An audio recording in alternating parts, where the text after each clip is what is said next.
మేడ్చల్ జిల్లా Boduppal municipal corporation BRS party అధ్యక్షులు మంద సంజీవరెడ్డి ఆధ్వర్యంలో బీఎస్పీ పార్టీ సీనియర్ నాయకులు చినిగల్ల కుమార్ తనతో పాటు 100 మందికి పైగా మద్దతుదారులతో మంత్రి మల్లారెడ్డి సమక్షంలో బీఆర్ఎస్ పార్టీలో చేరారు।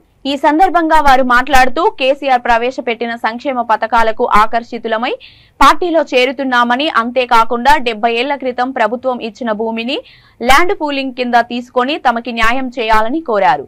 దీనికి మంత్రి మల్లారెడ్డి తప్పకుండా ఎమ్మెల్యేగా గెలవగానే మొట్టమొదటగా ల్యాండ్ పూలింగ్ సమస్య తీరుస్తానని హామీ ఇచ్చారు।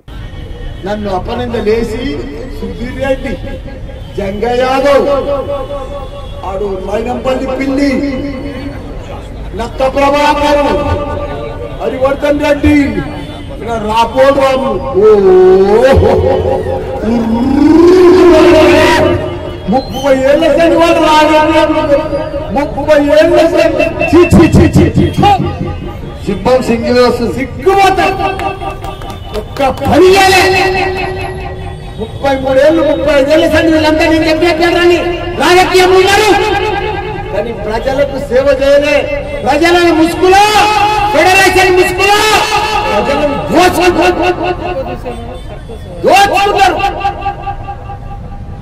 ఇలా 360 ఎకరాలు 70 సంవత్సరాల సంది దళిత బిడ్డలు తండ్రులు చచ్చిపోయినారు, తాతలు చచ్చిపోయినారు, కొడుకులు చచ్చిపోయినారు, మా ఆడబిడ్డలంతా కూడా ముసలోళ్ళు అయిపోయినారు।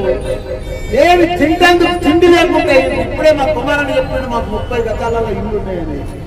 ఇదే రాపోడ్ రాములు, మరి నువ్వు దళితులే కదా, 30 ఏళ్ల సంది ఫెడరేషన్ కట్టావు కదా, సేవా సంస్థలు నడిపిస్తున్నావు కదా, ఎవరన్నా చెడ్డ పని చేస్తే ధర్నాలు చేస్తున్నావు కదా, వాళ్ళందరినీ అడ్డుకుంటున్నావు కదా, వాళ్ళ మీద ఎస్సీ ఎస్టీ కేసులు పెట్టుకుంటా బతుకుతున్నావు కదా, మరి ఈ సమస్య ఎందుకు పెంచలేదు చెప్తలేవు నాయనా?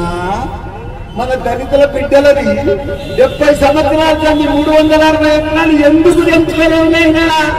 ఎందుకు జగనిస్తలేవు నాయనా?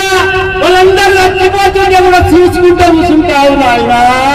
నువ్వు పెద్ద నాయన రాములన్నా, నువ్వంత మంచిగా పక్కకు మా అన్న చెప్తుండే ఇప్పుడు 40-50 ఎకరాలు అమ్ముకుంటా, నెలకు 60 గజాలు 2 ప్లాట్లు అమ్ముకుంటుండు, 15 లక్షలు బంగారం బిస్కెట్లు అమ్ముకుంటుండు, పైసలు